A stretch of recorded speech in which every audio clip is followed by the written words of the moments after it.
పిల్లలు ప్రతి ముఖ్యమైన పాఠాలని స్కూల్లోనే నేర్చుకుంటారా? కొన్ని ఇంట్లో కూడా నేర్చుకుంటారండి.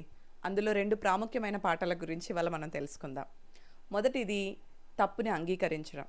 పిల్లలకి వారేదైనా తప్పు చేస్తే దాన్ని అంగీకరించాలి అనే విషయం మనం ఇంట్లో ఖచ్చితంగా నేర్పించాలి. అయితే నేర్పించాలి అనే విషయం ముందు నేనొకటి చెప్పాలనుకుంటున్నాను. పిల్లలకి మనం ఏదైనా చెప్పినప్పుడు వాళ్ళు నేర్చుకోవడం అనేది తక్కువగా జరుగుతుంది.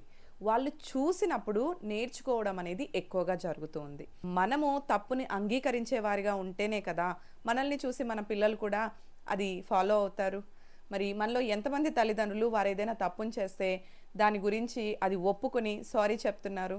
కొంతమంది పిల్లల విషయంలో తెలుసో తెలియకో తప్పు చేస్తారు. అప్పుడు మరి పిల్లలకు సారీ చెప్తున్నారా? చిన్న పిల్లలే కదా! వాళ్ళకి సారీ చెప్పడం ఎందుకు అని మీరు అనుకుంటే, మీరు సారీ చెప్తేనే కదా పిల్లలకు తెలిసేది. ఇక రెండవది కృతజ్ఞత కలిగి ఉండడం. మనకున్న దాంట్లో మనం కృతజ్ఞతగా ఉన్నామా లేదా అనేది కూడా పిల్లలు తల్లిదండ్రుల నుంచి లేదంటే ఇంట్లో ఉండే మిగతా కుటుంబ సభ్యుల నుంచే నేర్చుకుంటారు. ఎంతసేపు మనకు ఇది లేదు, అది లేదు అని మాట్లాడడం కన్నా, మనకి ఏదేదైతే ఉందో దాన్ని బట్టి మనము సంతోషంగా ఉన్నాము అని పిల్లలకి చూపించినప్పుడు, వాళ్ళు కూడా వారికున్న దాన్ని బట్టి వాళ్ళు సంతోషంగా ఉంటారు. అలాగే ఎవరి నుండైనా వాళ్ళు సహాయం పొందుకున్నప్పుడు థ్యాంక్ యూ చెప్తారు. మరి మీరు మీ పిల్లల నుండి సహాయం తీసుకుంటున్నప్పుడు థ్యాంక్ యూ చెప్తారా? లేదంటే చిన్న పిల్లలే కదా వాళ్ళకెందుకు చెప్పాలి అని వదిలేస్తారా? ఒకటి గుర్తుంచుకోండి. మీరు చేస్తేనే దాన్ని పిల్లలు నేర్చుకుంటారు. మీరు చెప్తే నేర్చుకోరు.